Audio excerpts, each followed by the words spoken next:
Document કયા કયા લઈ જઈએ.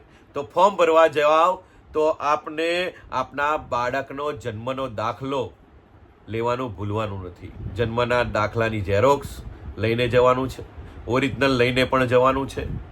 બીજું કે બાળકનું આધાર કાર્ડ, માતા પિતાનું આધાર કાર્ડ, બાળકની અથવા વાલીની બેંકની પાસબુકની ઝેરોક્સ, વાલીનો આવકનો દાખલો, બાળકના પાસપોર્ટ સાઇઝનો ફોટો, વાલીનો જાતિનો દાખલો. જો આ જાતિનો દાખલા વિશે વાત કરીએ તો કોઈ પણ અનુસૂચિત જાતિ કે જનજાતિ કે ઈડબ્લ્યુએસમાં આવતા હોય તો તમારે જાતિનો દાખલો લેવાનું નથી ભૂલવાનું. કારણ કે તમારો અમુક કોટા નક્કી કરેલો હોય છે સરકારમાં કે અમુક જાતિના અનુસૂચિત જાતિમાં હોય ત્યારે એને અમુક પર્સન્ટેજ ફાળવેલા હોય છે, તેને પ્રથમ પસંદગી કરવામાં આવતી હોય છે.